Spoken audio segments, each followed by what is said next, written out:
ரொம்ப டேஸ்டான பன்னீர் ரோல் எப்படி செய்யறதுன்னு பார்க்கலாம். 2 டேபிள் ஸ்பூன் தயிர், இஞ்சி பூண்டு paste 2 teaspoon, garam masala 1/4 teaspoon, Kashmir மிளகாய் பொடி 2 டீஸ்பூன், 1/2 டீஸ்பூன் சாட் மசாலா, பாதி லெமன் ஜூஸ், 1 டேபிள் ஸ்பூன் எண்ணெய், சுவைக்கு தக்கன உப்பு சேர்த்துக்கோங்க. நல்லா கலந்து விட்டுருங்க. 200 கிராம் பன்னீரை சேர்த்து கலந்து விட்டுறலாம். 15 நிமிஷம் ஊற வச்சுருங்க. பேனில் 1/2 டேபிள் ஸ்பூன் எண்ணெய் ஊற்றிக்கோங்க. பன்னீரை சேர்த்து தீயை மீடியமாக வச்சு 5 நிமிஷம் வேக வச்சுக்கோங்க. பன்னீர் சாஃப்டாக வெந்து வந்ததும் நீளமாக கட் பண்ண ஒரு குடைமிளகாய், நீளமாக கட் பண்ண ஒரு பெரிய சைஸ் வெங்காயம், ஒரு தக்காளி சேர்த்து தீயை மீடியமாக வச்சு 3 நிமிஷம் வேக வச்சுக்கோங்க. 250 மில்லி கப்புக்கு 2 கப் மைதா மாவை சாஃப்டாக சப்பாத்தி மாவு பதத்துக்கு பிசைஞ்சுக்கோங்க. ரொம்ப மெல்லிசாக தேய்க்காமல் கொஞ்சம் திக்காக தேய்ச்சி 2 பக்கமும் வேக வச்சு எடுத்துக்கோங்க.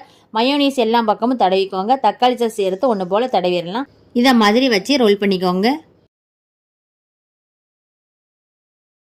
பட்டர் பெப்பரை இதை மாதிரி ரோல் பண்ணி அடிப்பாகத்தில் மடித்து விட்டுறலாம். ரொம்ப டேஸ்ட்டாக பன்னீர் ரோல் சூப்பராக ரெடி ஆயிடுச்சு. நீங்களும் செஞ்சு பாருங்கள். நன்றி.